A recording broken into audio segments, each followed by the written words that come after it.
हे मणिमा पतंग बोली विचार करछन्ति कि छोटियाटिए बोली विचार करछन्ति कि टिकिटिए बोली भाबुछन्ति कि जीवन रे सेमिति भूल करिवेनी आपण विचार करछन्ति छोटिया पक्षीटा मोर कोन उपकार करिवो से जोग मते उपेक्षा करछन्ति एडे श्रद्धारे मु कहूछि मणिमा आपण मो उपकार ग्रहण करिवेनी न करंतु खाली कथाटा को सुनी दियंतु मु खुशी हे जिबी तापर आपण नेले नेबे नले पक्षी एते कि जते बेले कहिछि राजा कहले हेला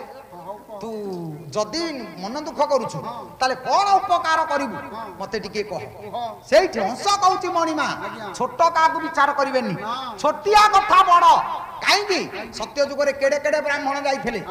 बळी की पताल को चिपिला की छोटिया मंत्री बामन आ कोन सोना भाई नारी का नाय नाय ए माने पाली बामन ना बामन मूर्ति ना आज्ञा केतक बड़ा बड़ा वीर जाइथिले शिव धनु भांगिला की छोटिया मूर्ति राम द्वापर जुग रे केते बड़ा बड़ा गोपाल थिले गोवर्धन पर्वत टेकिला की 7 वर्षर पिला कृष्ण 1200 बढ़े 12 वर्ष काल लागिले कोणार्क मंदिर पूर्ण कला की 12 वर्षर पो धर्मपद छोटिया रे बड़ा कथा बड़ रे बड़ नाही कुंतला कुमारी साबत कोले टिकिया टिकिया नीति बरासिले नई ना भरी दे नई ना भरी दे भला नई ना भरी दे टिकिया टिकिया नीति पढ़िले बड़ा ग्रंथ टिकिए टिकिए प्रत्येक दिन पाठ पढ़िबे महान ग्रंथर अधिकारी हेबे आ दिने 200 पेज पढ़ी देबे 6 मासे बही देखिबेनी सेतरे लाभ किछि नाही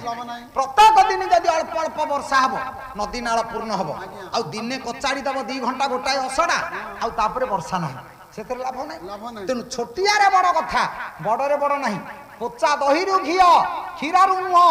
कोइला भितरु हीरा सिंहासळ कनुह पंकरु पंकज काई कथा कहूची ना छोटरू बड़ कथा बड़रे मणिमा कोन अछि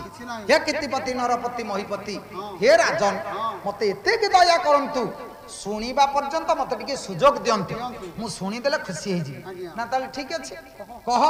कोन उपकार करिवु से सेठी कहूची बोले दामन हरु शिवरा